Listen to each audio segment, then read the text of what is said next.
शैलेश जी, हमारे तीन वक्ताओं ने ये बताने की कोशिश की है कि दुनिया में अगर कोई ठीक दिशा में है, दुनिया में कोई अगर ठीक रास्ते पर है, दुनिया में कोई देश अगर तरक्की कर रहा है, तो वो केवल और केवल भारत है, जो नरेंद्र मोदी जी के नेतृत्व में लगातार उम्मीदों से बेहतर प्रदर्शन कर रहा है। अब ऐसे हालात के बीच में आपको कल के बजट के संदर्भ में कुछ कहना है, कुछ बताना है, क्या चाहेंगे? गिव अप करना चाहेंगे या कोई बात रखना चाहेंगे?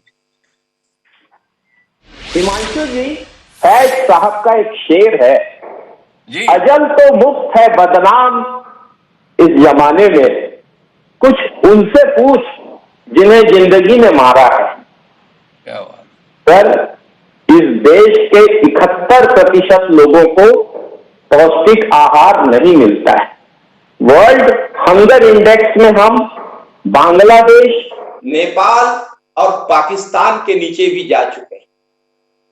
वादे किए गए थे 2014 में 2022 तक सबके पास पक्का मकान हो, 2 करोड़ नौकरियां मिलेंगी हर साल, किसानों की आय दुगनी होनी थी 2022, महंगाई कम होनी थी, पेट्रोल डीजल के दाम कम होने थे, 100 स्मार्ट सिटी बनने वाली थी, बुलेट ट्रेन भी आने वाली थी। क्या हुआ? 20,000 करोड़ का कोविड पैकेज जो 5 दिन तक पत्रकार वार्ता करके निर्मला सीतारमण जी ने अनाउंस किया, उसका लाभ किसको मिला देश में? किसी को समझ में नहीं आया है। इन बड़ी बड़ी बातों से मैं सुन रहा था, सारे लोग विद्वान हैं, मैं उनको नमन करता हूं, प्रणाम करता हूं, लेकिन नमन करने और प्रणाम करने से जिंदगी की हकीकतें सामने, वास्तविकताओं को नकारा नहीं जा सकता। हकीकत यह है कि आज महंगाई बढ़ रही है, ब्याज दरें बढ़ रही हैं। इसके कारण मध्यम वर्गीय व्यक्ति जो कर्ज लेता है मकान के लिए, बाइक के लिए, उसकी किस्तें बढ़ रही हैं, हर चीज महंगी हो रही है। और ऐसे समय में ये बड़ी बड़ी बातें, हसीन गुलाबी बातें, कम से कम मुझे तो हजम नहीं होती, मैं असहमत हूं। बहुत बड़ी बात आपने कही। ये मोदी सरकार के द्वितीय कार्यकाल का अंतरिम बजट है और स्वाभाविक रूप से इस बजट में लोक लुभावन बातें की जाएंगी। किसान सम्मान निधि को आपके एक सम्मानित वक्ता बोल रहे थे कि 6,000 का 9,000 किया जा सकता, मुझे तो लगता है कि 12,000 भी किया जा सकता, क्योंकि वोट चाहिए किसानों के, ताकि किसान भूल जाएं कि इस सरकार ने 3 किसान विरोधी काले कानून लाए थे। किसान भूल जाएं कि मात्र 2.57% लोगों को ही इसका लाभ मिलता है। हमारे छत्तीसगढ़ का उदाहरण लीजिए, मैं आंकड़े देख रहा था, 40,70,000 तो सीधे सीधे अपात्र हो गए, आयकर देय अलग कर दिए गए। तो ये कैसी स्थिति है?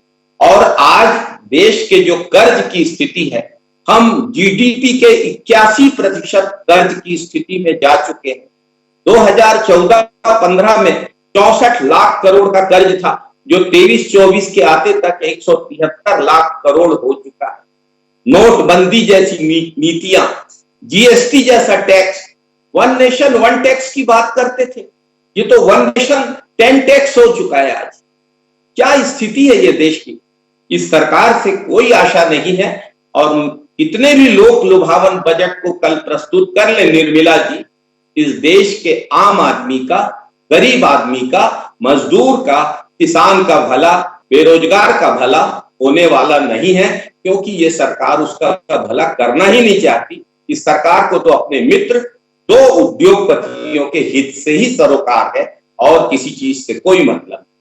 हिमांशु जी, मैं हूं तो सही, लेकिन उस सच पे कितना कोहरा फैलाया जा सकेगा, कितना कोहरा, कितना कुहासा फैलाया जा सकेगा, ये तो समय बताएगा। क्या हकीकत है, क्या कहानी है, मुख्तसर अपनी जिंदगानी। हिमांशु जी, छोटी सी बात कहना चाहूंगा।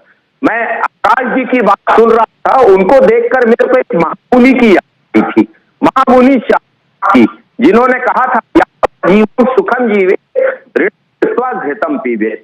और जो मां की बात में आप कह रहे हैं, जैसा दर्द होता है वैसा मंजर होता है, मौसम तो इंसान के अंदर होता है। हमें तो बेरोजगारी का दर्द दिखता है, महंगाई कम करने की जरूरत दिखती है, ब्याज दरें कम करने की जरूरत दिखती है। हमें ये लगता है कि किसानों की चाहिए, 2 करोड़ नौकरियां मिलनी चाहिए, स्मार्ट सिटीज बननी चाहिए। इसमें से कुछ नहीं हुआ, इसका दुख होता है। इसी की मांग रखते हैं, अपने वादों को पूरा करे ये सरकार। ये बताओ शैलेश जी, आपकी इच्छा नहीं है क्या 2024 में सरकार बनाने की? जो आप इच्छा कर रहे हो कि ये सारी मांगे पूरी कर दे, अब पूरी कर देंगे तो आपके लिए मौका कैसे बनेगा? आप वाकई इच्छा रखते हो ये सारी बातें पूरी हो जाए? नहीं, आपने मांग रखने की बात कहा, विपक्ष का काम मांग रखना, वास्तविकताओं से अवगत करना और सरकार की विफलताओं को सामने रखना। मैं अपना कर्तव्य निर्वहन कर रहा हूं। जय हिंद साथियों, वंदे मातरम साथियों। साथियों, आपको यदि हमारे इस YouTube channel Congress the real voice of India की बातें अच्छी लगती हैं तो आप हमारे इस YouTube चैनल को सब्सक्राइब करिए, बेल आइकॉन दबाइए, हमारे इस वीडियो की लिंक को लाइक करना, इस पर कमेंट करना, इसे शेयर करना, इसे पोस्ट करना मत भूलिएगा। बहुत बहुत धन्यवाद।